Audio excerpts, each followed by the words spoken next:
പാഠം 401. കൊടുത്താൽ കൊല്ലത്തും കിട്ടും.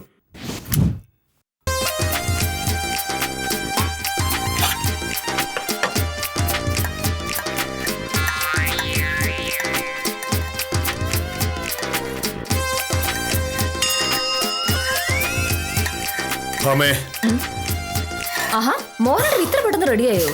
ഇതെന്തോ മണി എന്തല്ലേ ഉള്ളൂ? എനിക്ക് താലൂക്ക് ഓഫീസിൽ പോയിട്ട് വേണം വില്ലേജ് ഓഫീസിലേക്ക് പോകാൻ.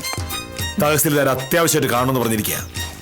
നീ പോകുന്ന വഴി മാധവൻകുട്ടിയുടെ കടയിൽ കയറി ഈ മാസത്തെ പൈസ എത്രയാണ് ചോദിച്ചിട്ട് വരണം. മോഹനോട് ചോദിച്ചാൽ എന്താ? മാധവൻകുട്ടി കട തുറക്കുമ്പോ 10 മണി ആവില്ലേ? നീ ആവുമ്പോ 10 മണി കഴിഞ്ഞാലേ ഇവിടെ ഇറങ്ങൂ. ഇന്ന് എനിക്ക് നേരത്തെ പോണം മോഹനേട്ടാ. 9:30 ഞാൻ ഇറങ്ങും. ബാർ അസോസിയേഷന്റെ വാർഷികത്തിൽ കളിക്കാനുള്ള നാടകത്തിന്റെ റിഹേഴ്സൽ ഇന്ന് തുടങ്ങല്ലേ. അപ്പൊ നീ അത് കാര്യമായിട്ട് പറഞ്ഞാണോ? ഏതാ നിങ്ങളുടെ നാടകം? ശകുന്തളം. അതിലെന്ത് വേഷമാ നീ അഭിനയിക്കുന്നത്? സംശയം എന്താ? ശകുന്തള. ശകുന്തള. നീ നന്നായി എന്താണ് കുഴപ്പം? അഭിനയിക്കുന്ന നീ ആവുമ്പോ ഹിഡുംബി, ശൂർപ്പണക, മന്ധര തുടങ്ങിയ കഥാപാത്രങ്ങളായിരുന്നു കൂടുതൽ ചർച്ച. പുളിച്ച തമാശ പറഞ്ഞോണ്ട് വരല്ലേ. അടുത്ത 22-ാം തീയതി ടൗൺ ഹാളിൽ വെച്ച് ഞങ്ങൾ ഞങ്ങളുടെ നാടകം അവതരിപ്പിക്കുമ്പോൾ മുൻനിരയിൽ തന്നെ കാണണം ആ പീസർ. അപ്പൊ മനസ്സിലാവും സത്യഭാമ ആരാണെന്ന്. സത്യഭാമ ആരാണെന്നൊക്കെ എനിക്ക് വളരെ നേരത്തെ അറിയാം. അല്ല, ഈ നാടകത്തിൽ വക്കീലന്മാർ മാത്രമേ ഉള്ളോ? പിന്നെ ബാർ അസോസിയേഷന്റെ വാർഷികത്തിന് വക്കീലന്മാരല്ലാതെ ഡോക്ടർമാരാണോ ഉണ്ടാവുക? അരങ്ങത്തും അണിയറയിലും മുഴുവനും വക്കീലന്മാര്. ശാകുന്തള കാളിദാസനും വക്കീലായിരുന്നോ? മോഹനേട്ടാ, കാളിദാസ ശാകുന്തളം അങ്ങനെ പകർത്തുകയല്ല ഞങ്ങൾ. ഞങ്ങളുടേതായ ചില കൂട്ടിച്ചേർക്കലുകളൊക്കെ അതിലുണ്ട്. വിശ്വനാഥ സാറ് എഴുതണം. മനസ്സിലായി. കണ്ണു ആശ്രമത്തിൽ വെച്ച് ശകുന്തളയെ കണ്ട് പ്രണയ പരവശനായ ദുഷ്യന്ത മഹാരാജാവ് വിവാഹ വാഗ്ദാനം നൽകി അടയാളമായി ഒരു മോതിരം നൽകി യാത്രയാകും. ശകുന്തളയുടെ കയ്യിൽ നിന്ന് മോതിരം നഷ്ടമാകുന്നതോടെ ദുഷ്യന്തൻ ശകുന്തളയെ മറക്കുന്നു. അതുവരെ കാളിദാസന്റെ കഥ. അത് കഴിഞ്ഞ് കഥാമാറ്റം. തന്നെ തള്ളിപ്പറഞ്ഞ ദുഷ്യന്ത മഹാരാജാവിനെതിരെ ശകുന്തള കുടുംബ കോടതിയിൽ കേസ് കൊടുക്കുന്നു. സ്ത്രീ പീഡനത്തിന്റെ പേരിൽ പോലീസ് കേസ് വേറെ. ദുഷ്യന്ത മഹാരാജാവ് അകത്താവുന്നു. മജിസ്ട്രേറ്റ് കോടതി അദ്ദേഹത്തെ റിമാൻഡ് ചെയ്യുന്നു. കഥ കാളിദാസന്റെ ആണെങ്കിലും വക്കീലന്മാർ അഭിനയിക്കുമ്പോ ഒരു മാറ്റമൊക്കെ വേണമല്ലോ. മോഹനേട്ടൻ എന്ത് വേണേലും ഇപ്പൊ പറഞ്ഞു. പക്ഷെ നാടകം കണ്ടു കഴിയുമ്പോ ഈ അഭിപ്രായമൊക്കെ അങ്ങ് മാറും. ഭയങ്കര സസ്പെൻസ് അല്ലേ വിശ്വനാഥ സാർ എഴുതിയിരിക്കുന്നത്. നീ പരിണാമഗുപ്തി എന്ന് കേട്ടിട്ടുണ്ടോ? കേട്ടിട്ടില്ല. കഥ എഴുതുമ്പോ പിന്തുടരുന്ന ഒരു ശാസ്ത്രമാണ്. പരിണാമഗുപ്തി എന്നാൽ കഥാപരിണാമം ഒളിപ്പിച്ചു വെക്കുക എന്നാണ്. ഒടുവിൽ മാത്രം പറയുക. പക്ഷേ കാളിദാസ ശാകുന്തളത്തിന്റെ കഥ ഇന്ത്യയിൽ മുഴുവൻ പേർക്കും അറിയാം. അതോ നിങ്ങൾ കഥാവസാനം മാറ്റി എഴുതൂ? ഒരു വഴിയുണ്ട്. ദുഷ്യന്തനാൽ ഉപേക്ഷിക്കപ്പെട്ട ശകുന്തള കണ്ണു ആശ്രമത്തിലേക്ക് മടങ്ങുന്നു. നഷ്ടപ്പെട്ട അടയാള മോതിരം തിരികെ കിട്ടുന്നതോടെ എല്ലാം ഓർമ്മ വന്ന ദുഷ്യന്തൻ ശകുന്തളയെ അന്വേഷിച്ചു പോകുന്നു, ഭാര്യയായി സ്വീകരിക്കുന്നു. ഇതാണല്ലോ പഴയ കഥ. ഒരു പരിണാമഗുപ്തിക്ക് വേണ്ടി അതൊന്ന് മാറ്റാം. ഓർമ്മ തിരിച്ചു കിട്ടി ശകുന്തളയെ അന്വേഷിച്ച് ദുഷ്യന്തൻ വരുമ്പോഴേക്കും ശകുന്തള അടുത്ത വീട്ടിലെ നാരായണൻകുട്ടിയെ കല്യാണം കഴിക്കുന്നു. തിരിച്ചെത്തിയ ദുഷ്യന്തനെ നിഷ്കരണം ആട്ടിയിറക്കുന്നു. എങ്ങനെയുണ്ട്? വേണമെങ്കിൽ ഒന്നുകൂടെ ചേർക്കാം. നിരാശനായ ദുഷ്യന്തൻ അനസൂയയോ പ്രിയംവതയോ കല്യാണം കഴിച്ച് തിരിച്ചുപോയി എന്ന്. ഉഗ്രം പരിണാമഗുപ്തി ആയിരിക്കും. പിന്നെ ആട്ടി കിട്ടാൻ നോക്കണമെന്ന് മാത്രം. മോഹനേട്ടാ, ലോകത്തിലുള്ള എല്ലാ കാര്യങ്ങളും മോഹനേട്ടനെ അറിയാവുന്നുള്ള ഈ ധാരണ തിരുത്തണം കേട്ടോ. എന്ത് പറഞ്ഞാലും ബാക്കിയുള്ളവരെ കളിയാക്കുന്ന അത്ര നല്ലതിനല്ല. ചുമ്മാ ഒന്നും അല്ലല്ലോ. ഇന്നലെ നീ എന്നോട് ചോദിച്ചു അഭിനയിക്കാൻ അറിയാമോ എന്ന്. എന്റെ അഭിനയം നീ കണ്ടല്ലോ. എന്റെ അഭിനയം കണ്ട് ഉത്തമൻ പൊട്ടിക്കരുന്ന് നീ കണ്ടില്ലായിരുന്നു. അതാണ് മോഹനകൃഷ്ണൻ. അതെനിക്കായിരിക്കും. ഈ സ്റ്റവ് നോക്കി ചെയ്തേക്കണേ.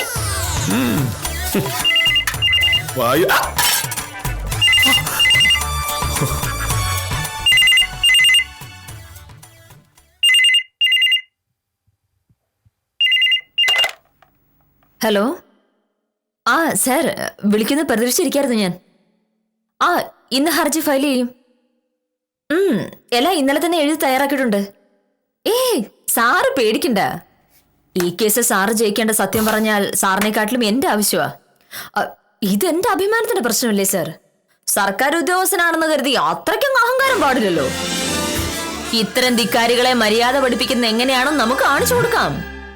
സാറ് ധൈര്യമായിട്ടിരിക്കെ. ശരി. പണ്ടൊക്കെ മര്യാദ പഠിപ്പിക്കുന്ന സ്കൂളിലായിരുന്നു, ഇപ്പൊ കോടതിയിലാണോ മര്യാദ പഠിപ്പിക്കുന്നത്? കോടതി പഠിപ്പിച്ചാൽ മാത്രം മര്യാദ പഠിക്കുന്ന ചിലരുണ്ട്. അവരെ കോടതിയിൽ തന്നെ മര്യാദ പഠിപ്പിക്കാം. എന്താ സംഭവം? ഒരു കേസ്.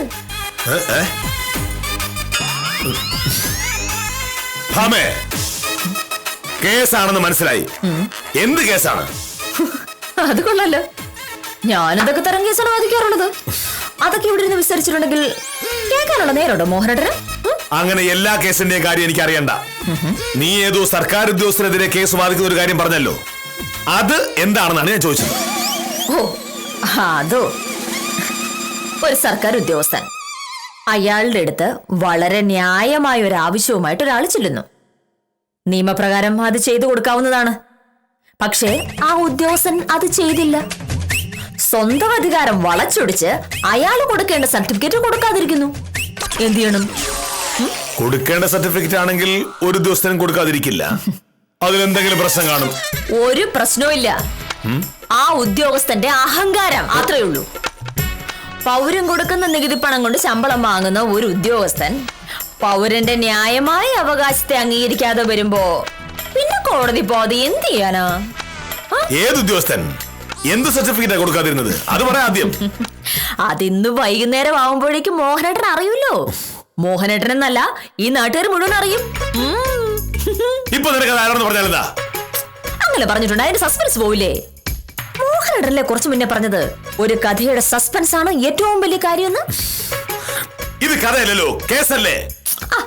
കഥയായാലും കേസായാലും പരിണാമക്കുട്ടി വേണ്ടേ? മോഹനേട്ടാ, ഒരു കാര്യം മാത്രം ഞാൻ പറയാം. ഈ കേസ് കോടതിയിൽ ബാധിച്ച് ഞാൻ ജയിക്കും. ഞാൻ ജയിച്ചിട്ടുണ്ടെങ്കിൽ ആ ഉദ്യോഗസ്ഥന്റെ ജോലി പോകും. ജോലി പോയാൽ നാട്ടുകാരയാളെ കളിയാക്കിച്ചിരിക്കും. ഇപ്പോൾ നെഞ്ചു വിരിച്ചു നടക്കുന്ന ആ മാന്യൻ വീട്ടിൽ നിന്ന് പുറത്തിറങ്ങാൻ പറ്റാതെ പിന്നെ ഒളിച്ചിരിക്കേണ്ട അവസ്ഥ വരും.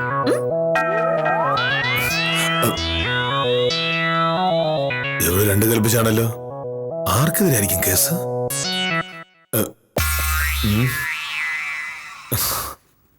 സമയായി ഇറങ്ങുന്നു.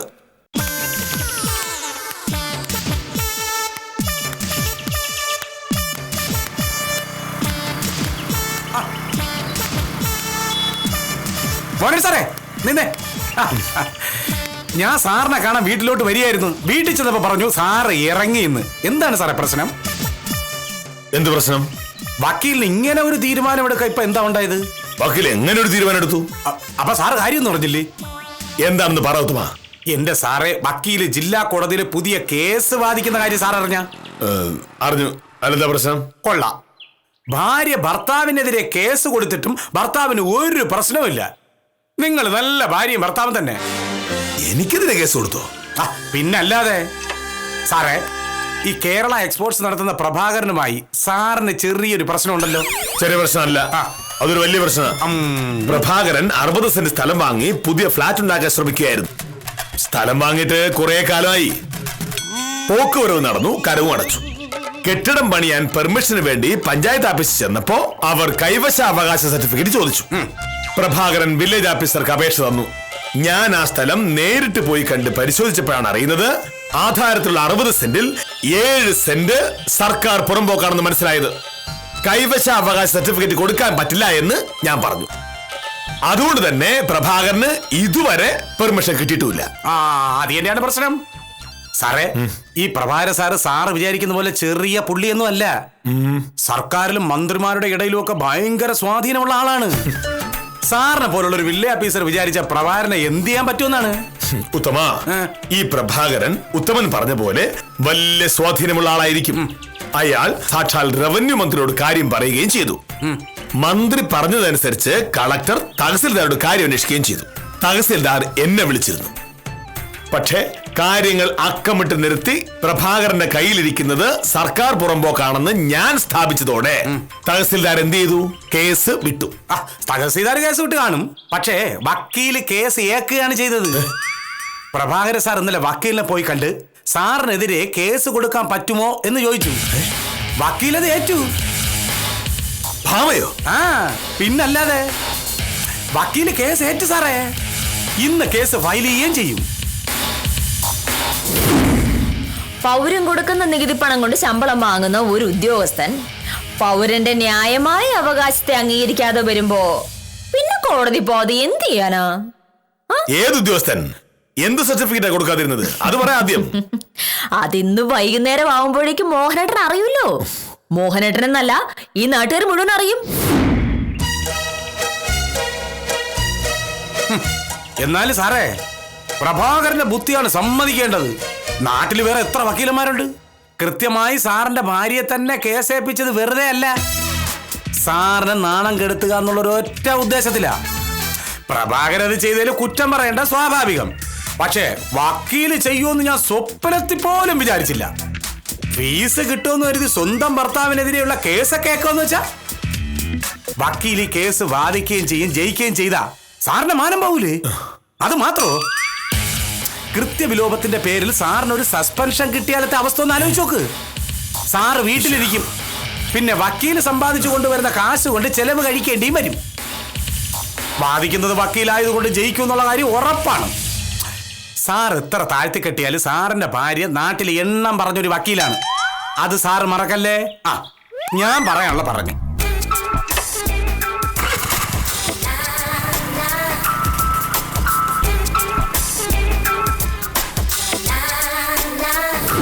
കഥയായാലും കേസായാലും പരിണാമബുദ്ധി വേണ്ടേ? മോഹനേട്ടാ, ഒരു കാര്യം മാത്രം ഞാൻ പറയാം. ഈ കേസ് കോടതിയിൽ ബാധിച്ച് ഞാൻ ജയിക്കും. ഞാൻ ജയിച്ചിട്ടുണ്ടെങ്കിൽ ആ ഉദ്യോഗസ്ഥന്റെ ജോലി പോകും. ജോലി പോയാൽ നാട്ടുകാരയാളെ കളിയാക്കിച്ചിരിക്കും. ഇപ്പോൾ നെഞ്ചു വിരിച്ചു നടക്കുന്ന ആ മാന്യൻ വീട്ടിൽ നിന്ന് പുറത്തിറങ്ങാൻ പറ്റാതെ പിന്നെ ഒളിച്ചിരിക്കേണ്ട അവസ്ഥ വരും.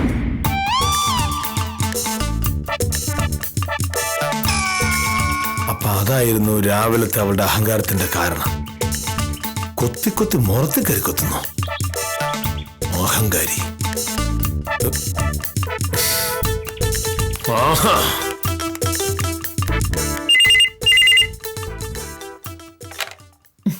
ഹലോ, അതെ, മോഹനേട്ടൻ ഇറങ്ങില്ലോ.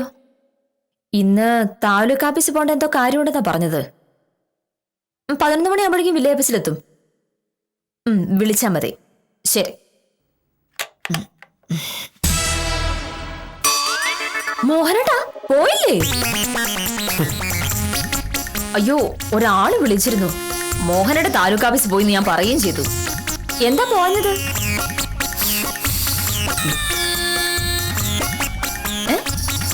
നീ ഇന്ന് ഏത് സർക്കാർ ഉദ്യോഗസ്ഥനെതിരെയാണ് കേസ് കൊടുക്കാൻ പോകുന്നത്?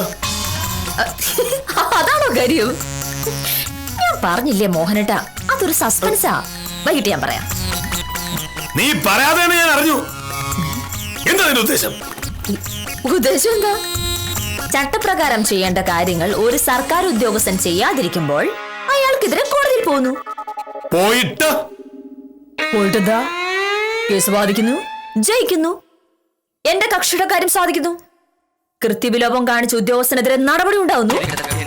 ആ യോഗ്യൻ പണി പോയി വീട്ടിലിരിക്കുന്നു. അത്രയേ ഉള്ളൂ. വീട്ടിലിരുന്നിട്ട് അത് അയാൾ തീരുമാനിക്കേണ്ട കാര്യമല്ലേ? എന്തായാലും തലയിൽ മുണ്ടിടാതെ പുറത്തിറങ്ങാൻ പറ്റില്ല. തലയിൽ മുണ്ടിട്ട് പുറത്തിറങ്ങിയാലും എവിടെയെങ്കിലും വെച്ച് നാട്ടുകാരുടെ കണ്ണിൽ പെടും. അവര് കളിയാക്കും.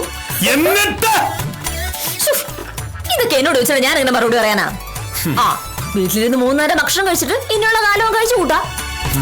ഭാര്യയ്ക്ക് അന്തസ്സുള്ളൊരു ജോലി ഉള്ളതുകൊണ്ട് പട്ടിണി കിടക്കേണ്ടി വരില്ലല്ലോ. നിന്റെ മനസ്സിലിപ്പോ ഇന്നല്ലേ എനിക്ക് മനസ്സിലായത്. കുറെ കാലമായി നീ എന്നെ ദ്രോഹിക്കാനുള്ള ഓരോരോ വഴികൾ നോക്കിക്കൊണ്ടിരിക്കുകയായിരുന്നു. പോട്ടെ പോട്ടെ നോർത്ത് ഞാൻ ക്ഷമിച്ചു. പക്ഷേ വന്ന് വന്ന് നീ എന്റെ ജോലികളെ ഇറങ്ങിയിരിക്കണല്ലേ? അഹങ്കാരി. ഇനി നിന്നെ ഇവിടുത്തെ പ്രശ്നമില്ല.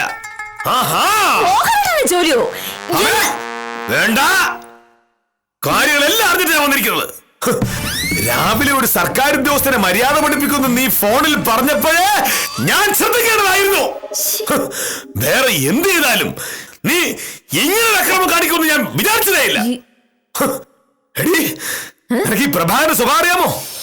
അറിയാമോ? എനിക്ക് പ്രഭാകരന്റെ സ്വഭാവം അറിയില്ല. അല്ലെങ്കിൽ തന്നെ അതൊക്കെ അറിയേണ്ട കാര്യമില്ല എനിക്ക്. മോഹനേട്ടാ, ഞാൻ ഇറങ്ങാ. കൂടെ ഇറങ്ങുകയാണെങ്കിൽ ഞാൻ വാതിൽ പൂട്ടാം. ഇല്ലെങ്കിൽ മോഹനേട്ടൻ വീടും പൂട്ടി താക്കോൽ ആ പടിയുടെ മുകളിൽ വെച്ചാ മതി. അല്ല പിന്നെ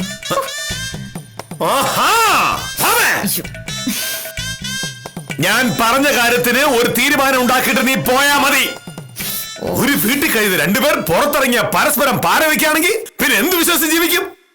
മോഹനേട്ടാ, വെറുതെ ഇങ്ങനെ തർക്കിച്ചുകൊണ്ട് നിൽക്കാൻ എനിക്ക് ഒട്ടും നേരമില്ല. 10 മണി മുതൽ 11 മണി വരെയാണ് റിഹേഴ്സൽ. അത് കഴിഞ്ഞ് എനിക്ക് കോടതി പോകാനുള്ളതാണ്. നീ ഇന്ന് റിഹേഴ്സലിൽ പോകുന്നില്ല, കോടതിയിൽ പോകുന്നില്ല. മോഹനേട്ടാ, എന്ത് പ്രശ്നമാണെങ്കിലും നമുക്ക് വൈകുന്നേരം സംസാരിക്കാലോ. വൈകിട്ട് എന്ത് സംസാരിക്കാൻ? അപ്പോഴേക്ക് നീ എന്നെ ജോലി ചെയ്ത് നിർമ്മിക്കുമല്ലോ. ഇന്ന് എനിക്ക് രണ്ടിലൊന്നറിയണം. ഈ വീട്ടിൽ നീയാണോ ഭർത്താവ്, ഞാനാണോ ഭർത്താവ്? അതാണ് പ്രശ്നം. എത്ര നിസ്സാര കാര്യത്തിനാണോ മോഹനേട്ടൻ ഈ ബഹളം മുഴുവൻ ഉണ്ടാക്കിയത്? മോഹനേട്ടന്റെ ഭർത്താവ്, ഞാൻ ഭാര്യ. തീർന്നല്ലോ പ്രശ്നം? തീർന്നില്ല. ഭർത്താവിനെ അനുസരിക്കുന്നവരാണ് സാധാരണ ഭാര്യമാർ. പക്ഷെ നീ അത് ചെയ്യില്ല. അത് ഞാൻ ക്ഷമിച്ചു. പക്ഷേ ഭർത്താവിനെ ഉപദ്രവിക്കാന്ന് പറഞ്ഞാൽ അതെന്ത് ന്യായമാണ്? ഞാൻ എന്ത് ചെയ്യുന്ന മോഹനേട്ടൻ പറയണേ? നീ ഇന്ന് വാദിക്കാൻ പോകുന്ന കേസ് വാദിക്കാൻ പറ്റില്ല, അത്രയാണ്. അതെങ്ങനെ ശരിയാവും മോഹനേട്ടാ? കക്ഷിയുടെ കയ്യിൽ നിന്ന് വക്കാലത്ത് ഒപ്പിട്ട് വാങ്ങിയിട്ട് കേസ് വാദിക്കില്ല എന്ന് പറഞ്ഞിട്ടുണ്ടെങ്കിൽ കക്ഷി എനിക്കെതിരെ കേസ് കൊടുക്കില്ലേ? വാദിയുടെ വക്കീല് കേസിലെ പ്രതിയായിട്ടുണ്ടെങ്കിൽ നല്ല തമാശയായിരിക്കും. ഈ കാര്യത്തിൽ തമാശ പറഞ്ഞിട്ട് ഒരു കാര്യമില്ല. നീ എന്റെ ഭാര്യ ആയിരിക്കുന്നിടത്തോളം കാലം ഈ കേസ് വാദിക്കാൻ ഞാൻ സമ്മതിക്കില്ല. മോഹനേട്ടാ, പരസ്പരം ജോലിയുടെ കാര്യങ്ങളിൽ ഇടപെടില്ല എന്ന് നമ്മൾ മുന്നേ തീരുമാനിച്ചിട്ടുള്ളതാണ്. ഞാൻ ഏത് കേസ് വാദിക്കുന്നു ഞാൻ തീരുമാനിക്കും. അങ്ങനെ നിന്റെ ഇഷ്ടത്തിന് കേസ് വാദിക്കാനാണെങ്കിൽ അതിനു മുമ്പ് നീ ഇവിടെ ഇറങ്ങണം. അതും എനിക്കറിഞ്ഞൂടെ?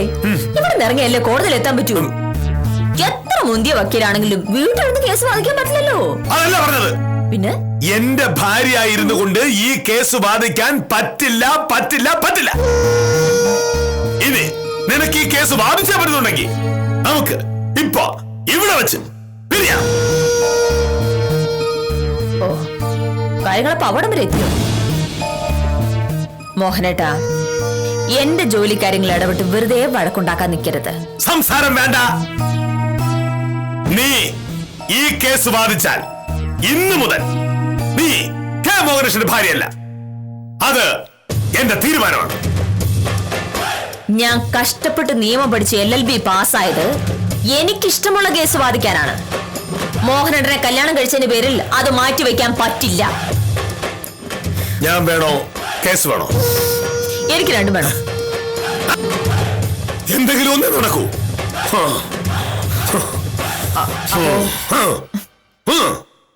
എനിക്ക് കേസ് വേണം. ഞാൻ സീരിയസ് ആണ്. ഞാനും.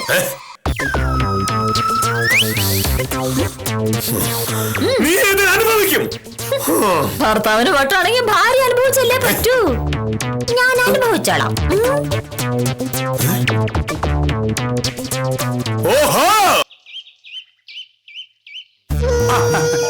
നമസ്കാരം വക്കീല്. നമസ്കാരം സാറേ. എന്തായിരുന്നു വഴക്ക്? നന്നായി. രാവിലെ ഇവളൊരു സർക്കാർ ഉദ്യോഗസ്ഥന്റെ ജോലികളെയും എന്ന് ഫോണിൽ പറഞ്ഞപ്പോ ഞാൻ കരുതിയില്ല ഇവൾ എന്റെ ജോലിയാണ് കളയാൻ നോക്കുന്നതെന്ന്. ഉത്തമം പറഞ്ഞപ്പോഴല്ലേ കാര്യം അറിയുന്നത്. ഉത്തമം, മോഹനയുടെ തലയ്ക്ക് എന്തോ കുഴപ്പമുണ്ട്. നമ്മുടെ ഗംഗാധര സാറിന്റെ കാര്യം ഞാൻ ഉത്തമനോട് പറഞ്ഞില്ലായിരുന്നു? സാർ റെസിഡൻഷ്യൽ സർട്ടിഫിക്കറ്റിന് പഞ്ചായത്തിൽ അപേക്ഷ കൊടുത്തിട്ട് 1 മാസമായി.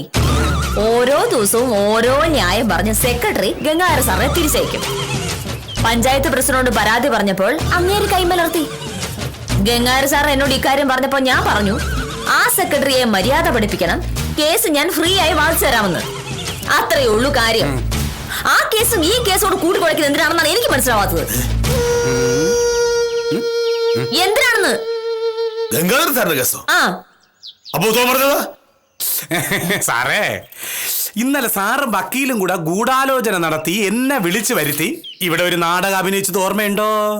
സാറിന്റെ അഭിനയം കണ്ട് എല്ലാം സത്യമാണെന്ന് കരുതി സാറിനോടുള്ള സ്നേഹം കൊണ്ട് ഞാൻ ഒന്ന് കരഞ്ഞുപോയി. അതിന്റെ പേര് രണ്ടുപേരും കൂടി എന്നെ കളിയാക്കി വിട്ടത് ഓർമ്മയുണ്ടോ? അപ്പോഴേ ഞാൻ തീരുമാനിച്ചതാ ഒരവസരം കിട്ടുമ്പോ എനിക്കും ഒന്ന് അഭിനയിച്ചു നോക്കണമെന്ന്. മൊത്തം എന്റെ അഭിനയമായിരുന്നു സാറേ. സാറിനെ കാണാൻ ഞാൻ ഇവിടെ വന്നപ്പോ വക്കീല് പറഞ്ഞു ഗംഗാര സാറിന്റെ കേസിന്റെ കാര്യം.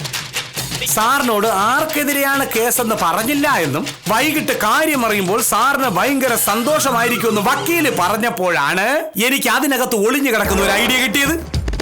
നേരെ ഇവിടെ നിന്ന് ഞാൻ വണ്ടിയെടുത്ത് സാറിന്റെ പിന്നാലെ വന്ന് ആ റോഡിൽ വെച്ച് ഒരു ചെറിയ നാടകം ഞാനും ഒന്ന് അഭിനയിച്ചു. അഭിനയിക്കാൻ ഞാനും മോശമല്ലേ സാറേ? സാറേ സാറേ സാർ അഭിനയിച്ചപ്പോ ഞാനതൊക്കെ വിശ്വസിച്ചു.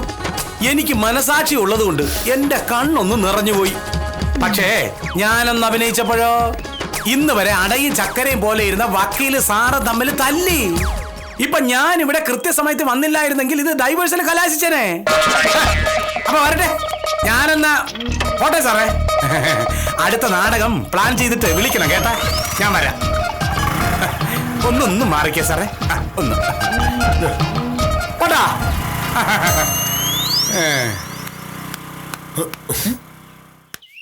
കൊള്ളാലോ, ഇങ്ങനെ പറ്റിയെന്ന് ഞാൻ കരുതിയില്ല. ഉത്തമനെ വെച്ചിട്ടുണ്ട്. അത് ന്യായാണോ മോഹനേട്ടാ? ഇന്നലെ നമ്മൾ ഉത്തമനെ കളിയാക്കി, ഇന്ന് ഉത്തമൻ തിരിച്ചു. സാരല്ലേ, അത് വിട്ടുകളാ. ഏതായാലും എന്നെക്കാൾ വലുത് കേസാണെന്ന് നീ പറഞ്ഞില്ലേ? ഗംഗാര സാറിന് വേണ്ടിയാണ് ഞാൻ കേസ് വാദിക്കുന്ന അറിയുമ്പോ മോഹനേട്ടൻ ഈ ദേഷ്യമൊക്കെ മാറുക അറിയാവുന്നോണ്ടല്ലേ ഞാൻ അങ്ങനെ പറഞ്ഞത്. ആണകടായി ഉത്തമമായത് ആരെങ്കിലും പറയുമെന്തോ? പറയില്ലായിരിക്കും അല്ലേ മോഹനേട്ടാ? ഇതാണോ ഈ പരിണാമഗുപ്തി എന്ന് പറയുന്ന സംഭവം? ഇത് തന്നെയാണ് പരിണാമഗുപ്തി. ഈ കഥയ്ക്ക് ഇങ്ങനെ ഒരു പരിണാമം ഉണ്ടാവുമെന്ന് മോഹനകൃഷ്ണനോ സത്യഭാമയോ സ്വപ്നത്തിൽ പോലും കരുതിയില്ല. ചില കഥകൾ അങ്ങനെയാണ്, എങ്ങനെയൊക്കെ ആയി തീരുമെന്ന് പറയാനാവില്ല. പരിണാമഗുപ്തിയുള്ള മറ്റൊരു കഥയുമായി കാര്യനിസാരം തുടരുന്നു.